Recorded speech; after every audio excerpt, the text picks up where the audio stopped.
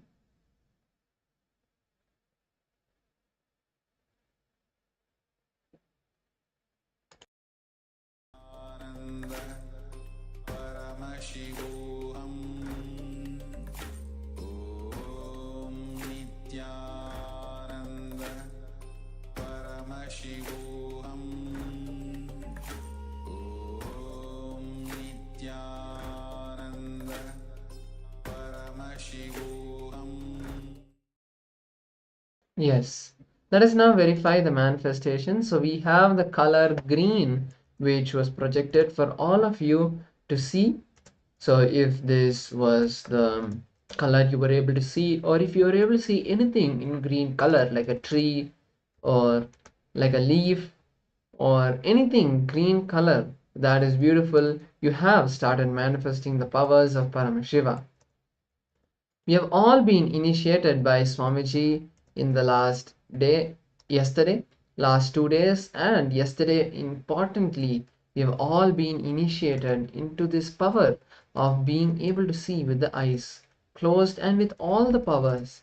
So now that we have initiated, it's just that you need to start putting that will persistence into manifesting this power, and you can immensely be benefited to manifest all these powers so that you can take the right decisions in your life and manifest the reality you want.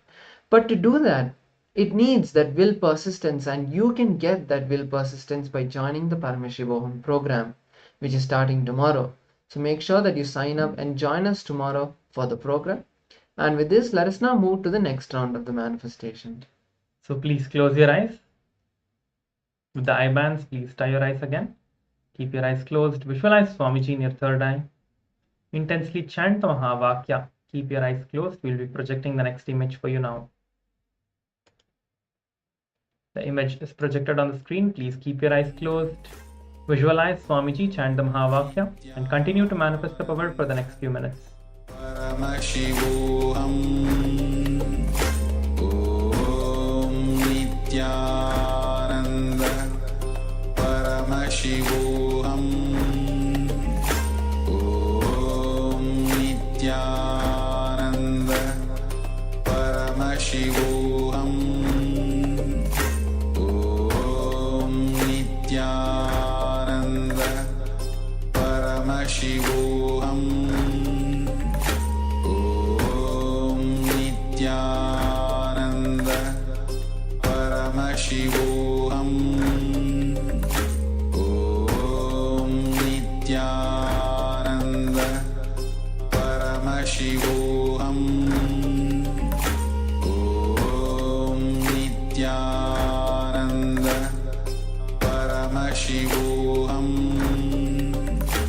Om Nityananda Paramashivoham Om Nityananda Paramashivoham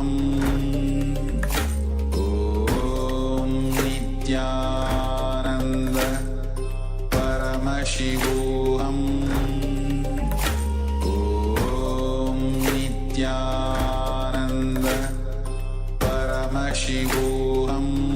Paramashivoham Om Nityananda Paramashivoham Om Nityananda Paramashivoham Om Nityananda Paramashivoham Om Nityananda Paramashivoham Om Nityananda Paramashivoham Om Nityananda Paramashivoham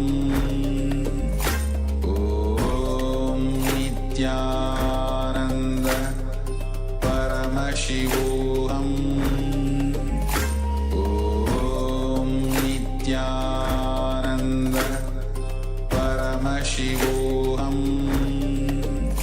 Om Nityananda Paramashivoham Om Nityananda Paramashivoham Om Nityananda Paramashivoham Om Nityananda Paramashivoham Om Nityananda Paramashivoham Om Nityananda Paramashivoham Om Nityananda Paramashivoham Om Nityananda Paramashivoham Om Nityananda Paramashivoham Om Nityananda Paramashivoham Om Nityananda Paramashivoham Om Nityananda Paramashivoham Om Nityananda Paramashivoham Om Nityananda Paramashivoham Om Nityananda Paramashivoham Om Nityananda Paramashivoham Om Nityananda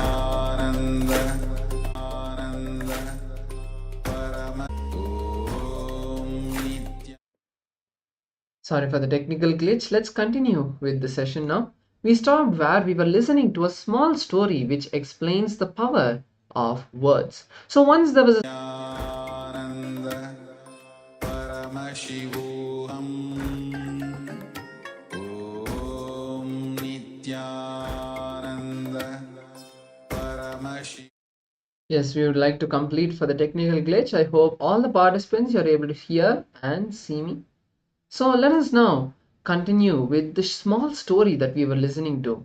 So let me repeat the story. So once there was a sage who had come to a small town, and that time when he was passing by a hut, what had happened was a woman came crying to the sage saying, please save my son, he is dying, he is very sick, please do something. So at that time the whole village came around the sage because the sage was new to the village, so they wanted to see what the sage could do. So in the crowd a man suddenly shouted saying, oh, when medicines itself has failed, how can your prayers save the child? So that time the sage turned around, keeping his face in a very angry way, and shouted back to the man, saying, you fool, you idiot, do you know what I am doing? Just shut up and be. The man was furious. His face grew red and hot, and he shouted back, saying, how dare you insult me? Who do you think you are? And that time the sage smiled and told the entire crowd in a very calm way that if one word that I've uttered to you has so much power to create the energy of anger, why can't another word create the energy of healing and save this child? So in this beautiful way, he healed the child, and the whole village was blessed by the sage. So this is the power of words. So let us now hear this direct teaching from the Supreme Pontiff of Hinduism as he shares to all of us about the science of Vak Shakti. So I request all of you watching us online and physically to please be in the space of listening as we now understand this powerful technique of the Vak Shakti.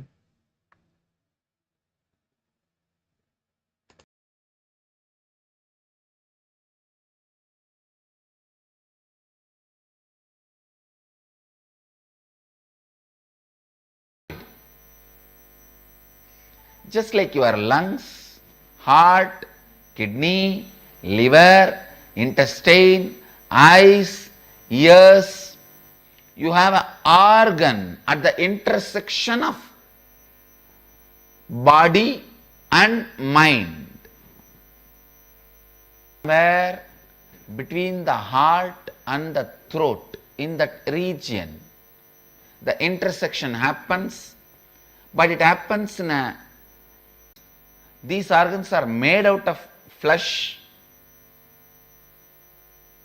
skin, made out of the physical matter and used in physical body. That is why Western medicine is able to diagnose it and catch it. There are organs which are made out of mind but used in body. The Vak is one of that kind of organ. Please listen. It is not metaphysical, imaginary, hallucination. It is an organ which is inside you, responsible for all the words you utter.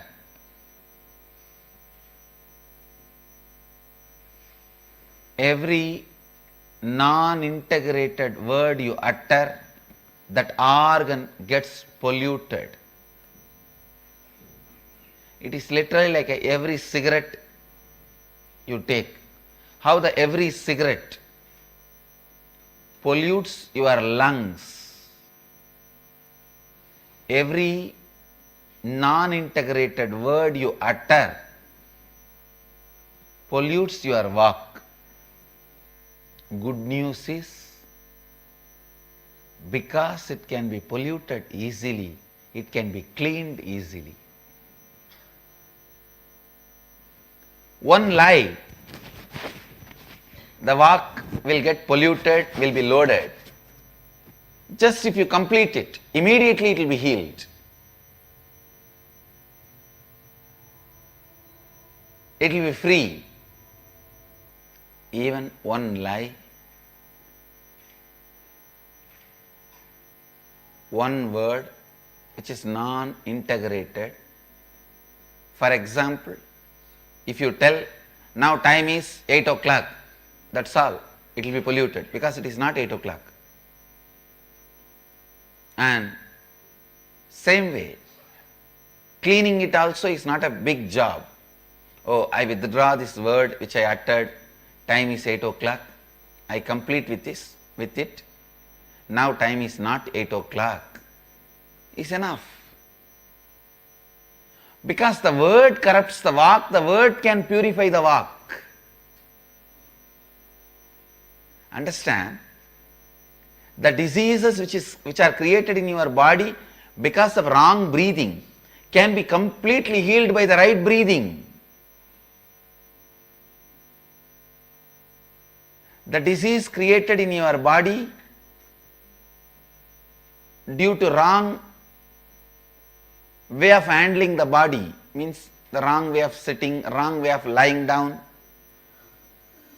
that can be healed by the right way of sitting and right way of stretching. The disease created in your system by wrong usage of the body can be healed by the right usage of the body. The disease created in your system by wrong usage of the word can be healed by the right usage of the word. Understand? The whole science of integrity is based on this. The whole science of Vak Siddhi is based on this. I tell you, whoever thinks they are my followers, my disciples, my devotee, all of you should have Vak Siddhi.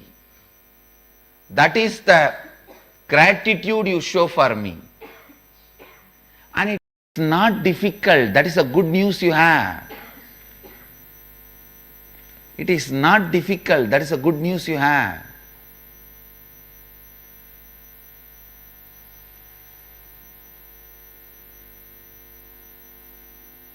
It is as simple as brushing your teeth. As simple as, ध्यान से सुनिए, as simple as brushing your teeth. As simple as brushing your teeth. Just like every morning, how you sit,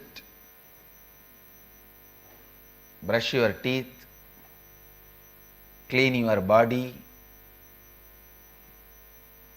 have Neti, Dauti, Panchakriya. Every morning, every human being should spend at least 2 hours in cleaning himself. Not just physical cleaning. Body external, body internal. Being internal also should be clean. Please listen. Not just body external, body internal, being internal also should be clean. After some time, you may not even need a separate time to clean your walk. You will start living integrity as a lifestyle.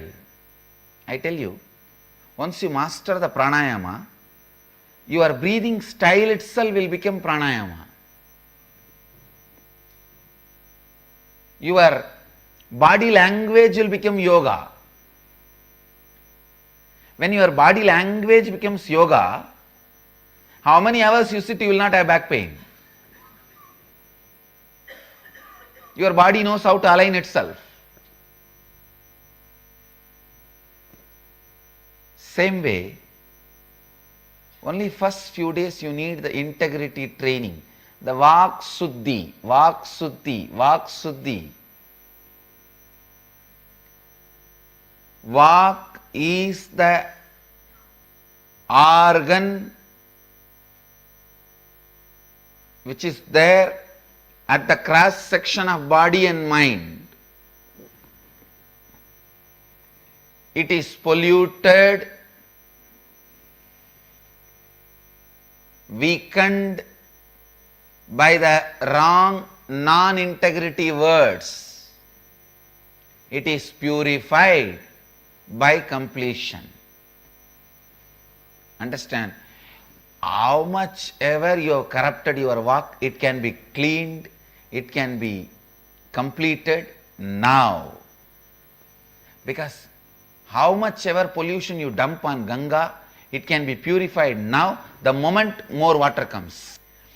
By the nature of the Ganga, you cannot pollute it. It's flowing.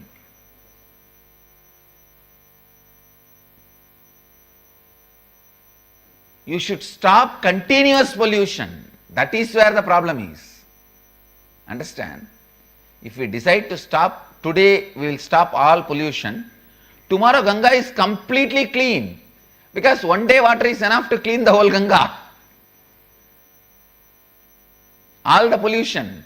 Because we are continuously polluting, Ganga is polluted. Ganga is not polluted by one action.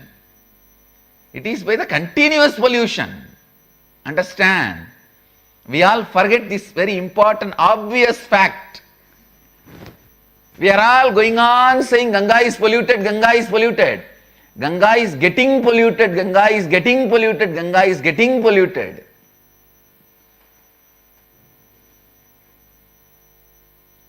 polluted is not past tense.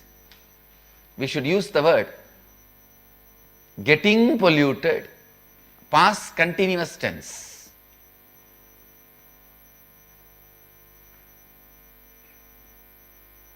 Because of continuous pollution, Ganga is polluted. Otherwise, the very nature of the Ganga, you can't pollute it. If it is just once, you can't pollute it. It purifies itself. Same way, your walk, you are continuously telling lies. That is why your walk remains polluted. Even if you stop one day lying, very nature of your walk, it will clean itself. It will complete itself. Ganga and walk are one and the same. Just if you declare today, O Vak Devi, Vak is described as a feminine energy. Vak Devi,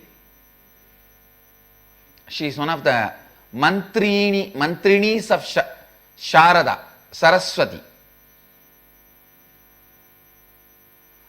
O Vak Devi, today I declare, I complete with you, and all the incompletions I created in you, I am completing.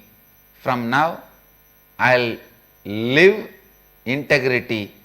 I'll be in the space of integrity. If I miss, I'll immediately complete and align myself to you. O Vak Devi, you reside in my walk auspiciously. This one request and completion is enough. Declaration is enough. She is already alive. You are pure. Again, don't pollute. That is the only thing. Understand?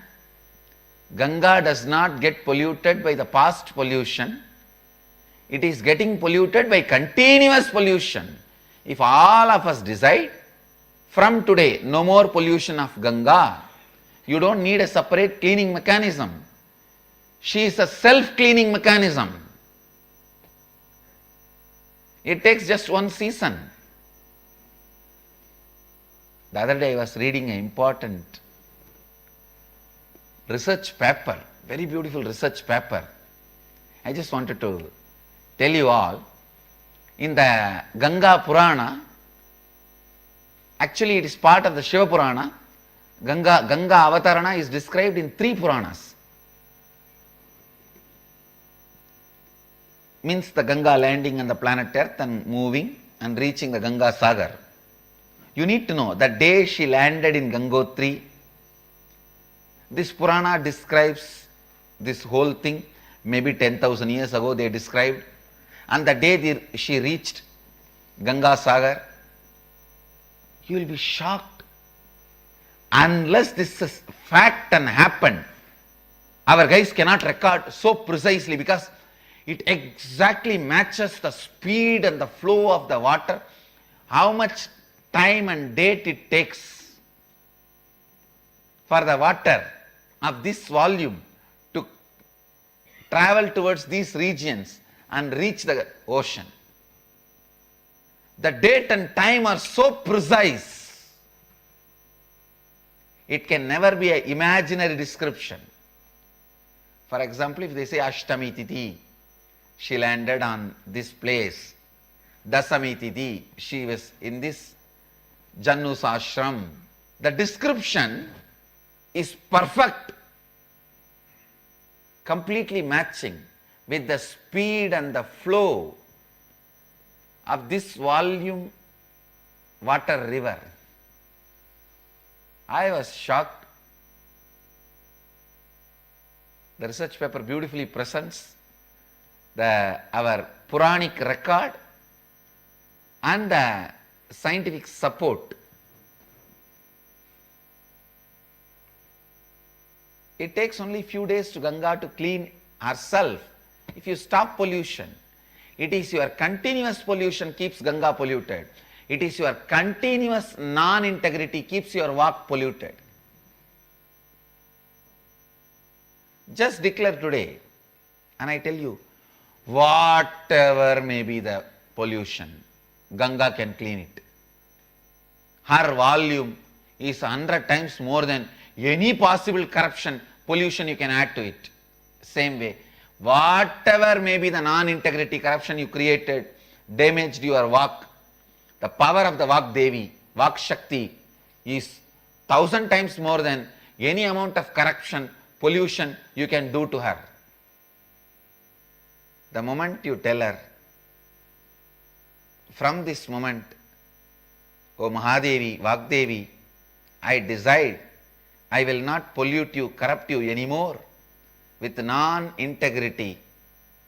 I will live integrity, and if I miss any time, I will immediately restore myself to my integrity, complete the non-integrity. O Mahadevi, Vagdevi, you reside in me, auspiciously, blissfully radiate the Vak Siddhi, Vak Shakti, Vak Siddhi in me. Immediately you will see she is alive, giving you Vak Siddhi.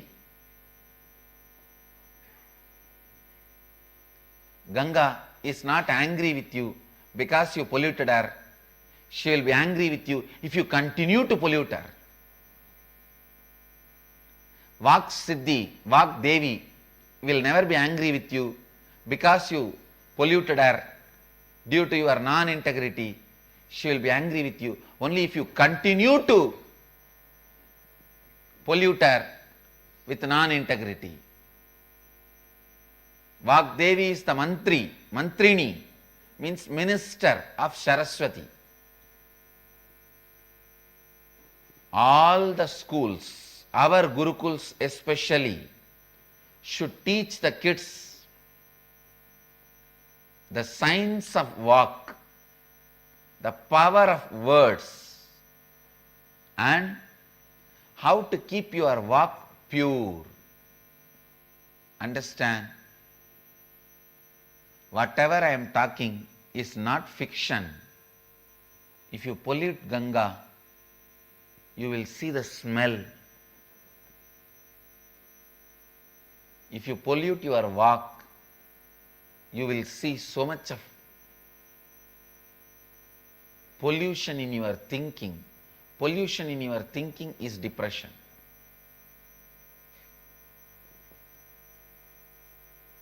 Pollution in your thinking is depression.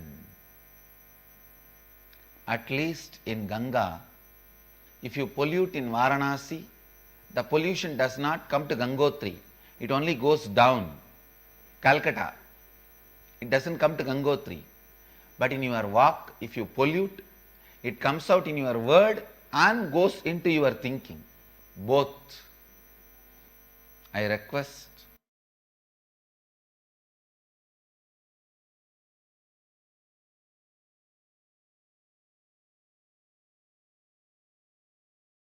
Yes. So this was a beautiful satsang that we have all just watched. Now we are all going to be entering a small process to complete with the Vak. The Vak is a very powerful intra-organ that we have all just learned from Swamiji. So we need to complete with this. As we heard, it's like the river Ganga. When we stop polluting it, then only it will be pure and we can use that water to do something. We can use that energy of the Vak to manifest our reality. So let us now look into our life and see the commitments we have given ourselves. This is the first step of this internalization, where now look at your life and see what are the different commitments and promises you have given yourself and you did not honor or fulfill them. Let us now take a few minutes to write this down, and then we'll be moving to the next step of this process.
Yes.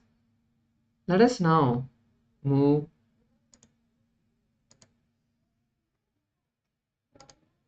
to the next step of this process, which is, now that we have written down the various incompletions that we have that we have had with ourselves, the commitments, the promises that we have given to ourselves and not fulfilled, let us now give a commitment to be in integrity and complete with our words and promises. So either decide to fulfill what you have declared or withdraw all these words and promises that you have given to yourself. Let us now take a few minutes to declare to ourselves whatever we have written. Start going down each one by one and either write down next to that yes, I'm completing with this and I'm going to redeclare this commitment I've given to myself, or no, I'm going to drop this and I'm completing with myself for not being able to fulfill this. Let us now take a few minutes to do this.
Yes.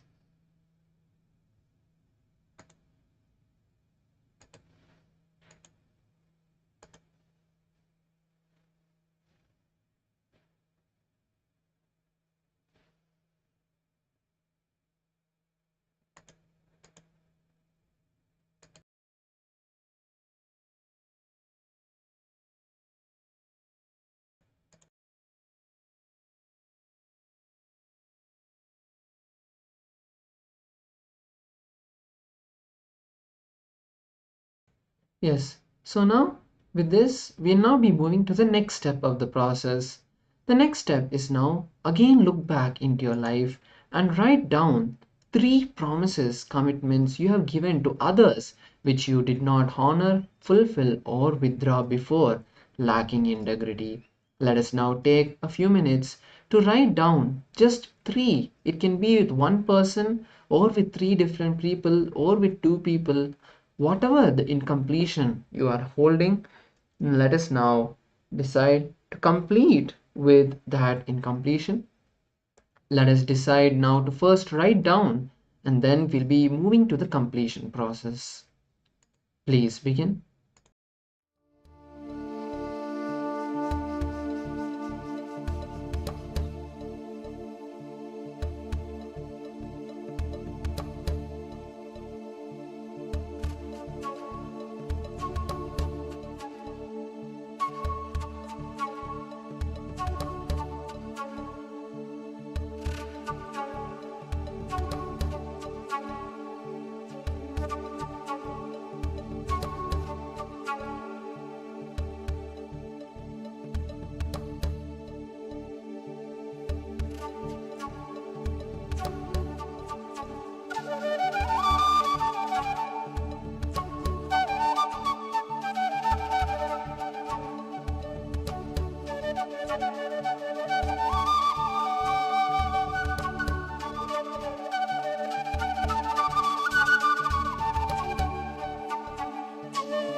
Yes.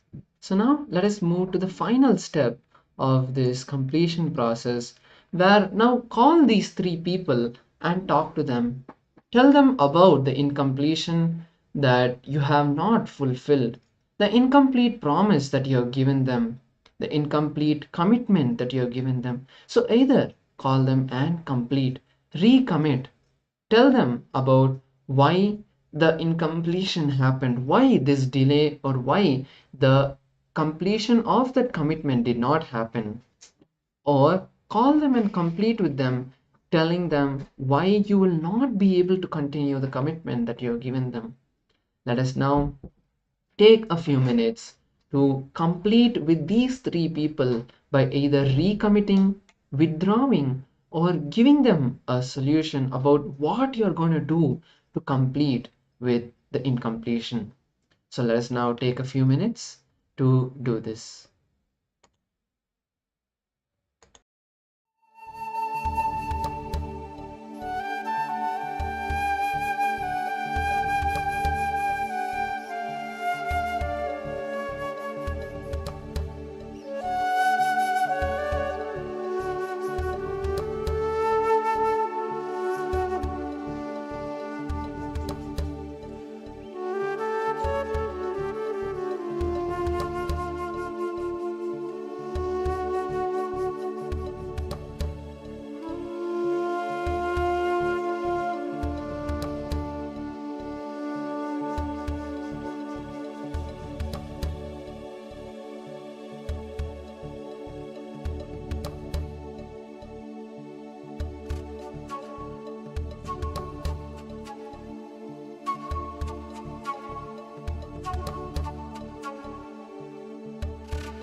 Slowly, very slowly, please relax.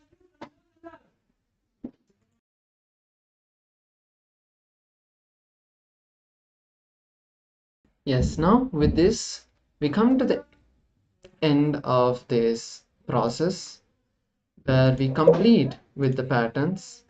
Now we are going to be moving into a power manifestation session where we are going to be manifesting the power of body scanning. So I request all the participants to now be in the space of listening as I first chant the Shastra Pramana for this power, and then we'll be moving into the power manifestation itself. So the power manifestation is the Shastra Pramana, the scriptural reference for the science of body scanning. Where Paramashiva himself reveals this science is from the Vijnana Bhairava Tantra, Sutra 48, Dharana 25.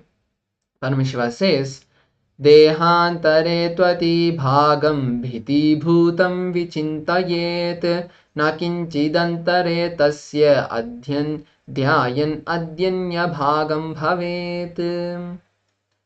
The translation goes as, visualize your entire body is enclosed by, supported by your skin surface, and there is nothing existing inside the skin and it is empty.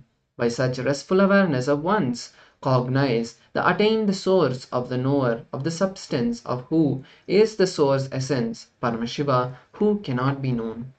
So this translation is maybe a bit coded, but if we see in detail, Paramashiva reveals the steps to manifest the power of third eye, of body scanning, third eye body scanning.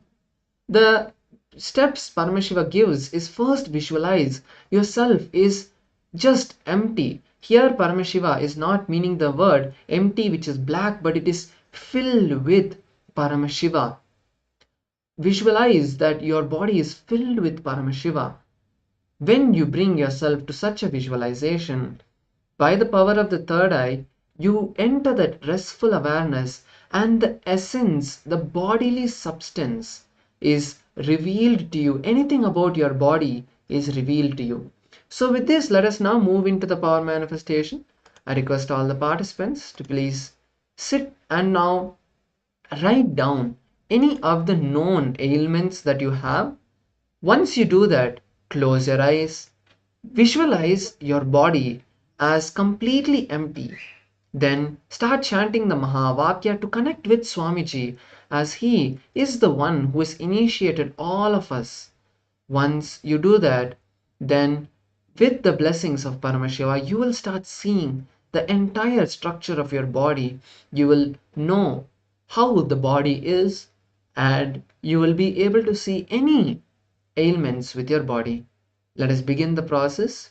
Once you have written down, close your eyes, start chanting the Mahavakya, and then you will be shown the different ailments of your body.